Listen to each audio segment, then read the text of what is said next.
Hello, my name is Gianni Franchi, and I'm going to talk about InfraParis, a multimodal and multitask autonomous driving dataset.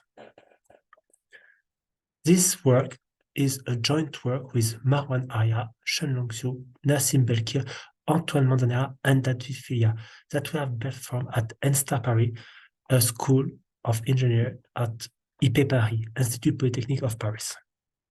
So, general context, let's start with that. Autonomous driving is really important, and it requires mostly different modalities. But the infrared modality is not so much present, at least as a data set. And it's a pity because it could be used to handle different lighting conditions, different weather scenario, and autonomous driving agent might require multitask learning to transform their learning process in a more robust learning process. And it's sad because infrared imaging are cheap, at least not too complicated to handle. And here are some images of our dataset that we propose in few slides. Infrared and RGB dataset are quite present, but not so much on autonomous driving with semantic segmentation annotation. As you can see, or the number of images is not too big, or there is no semantic segmentation, or there is not enough classes. And there is a growing demand for multimodal data set and multimodal also foundation model because they are more robust. They can be used for a lot of tasks like clip, ghetto, stable diffusion, or blip. But there is no, for now, a big multimodal foundation model for RGB on semantic segmentation. There are the deep neural network for using infrared images, like on health monitoring, on thermal reconstruction, action recognition, autonomous driving. There are multiple use of this kind of modality. But such data set, there is just a need for such a data set. Especially that this modality can be used for a lot of tasks, like it can allow us to see during the night. It can allow us to see different information from RGB, so it can be used for, it's really interesting. And also infrared might also have different artifacts, so it might be used it might be important to use it in complementary with RGB so that we can correct the infrared artifact with the RGB information and add extra information. So we propose to build a dataset. This dataset is composed mostly around Paris. As you can see, we have selected a lot of different cities around Paris to do the acquisition. We have also acquired data in Paris. Here is the repartition of the dataset. You can see that the training set is quite big. We have also a validation set, which is quite big, and a small testing set, leading to a dataset composed of 7,301 images. We have mostly 4 modalities: stereo depth, RGB, infrared, and also video.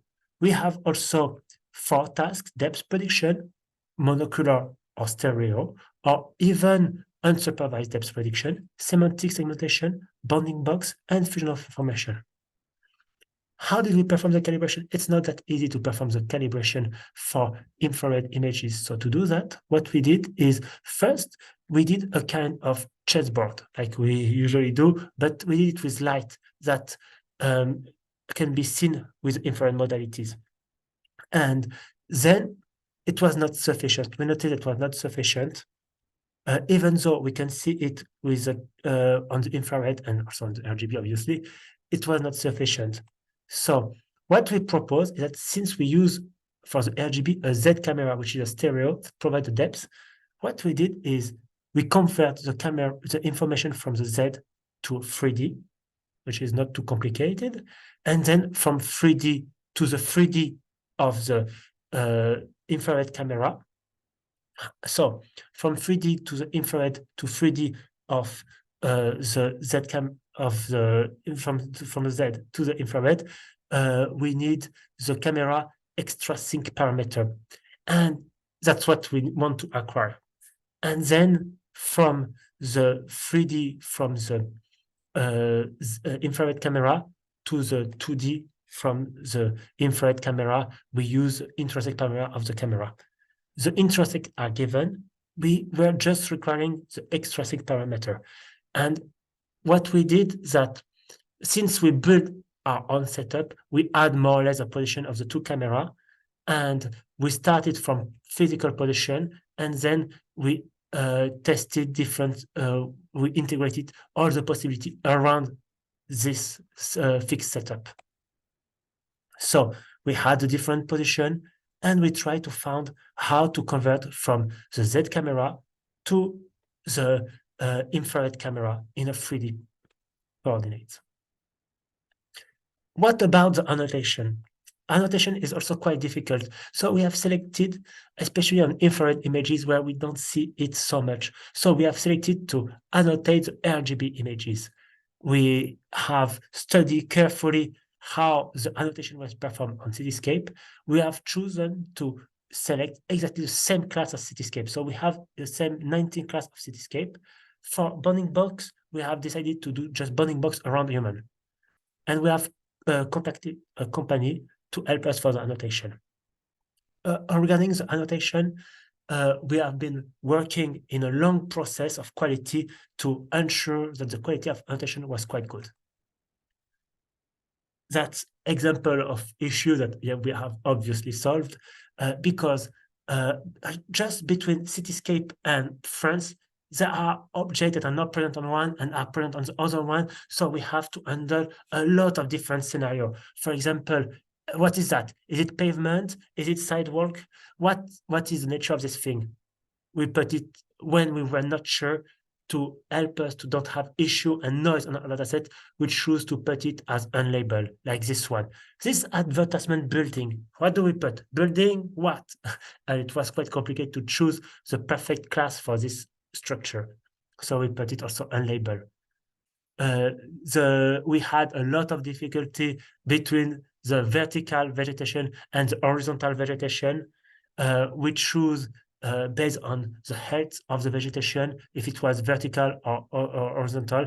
The difference is if it's terrain, it's because on Cityscape, they have two kinds of vegetation, and it was really important to differentiate between these two kinds of vegetation.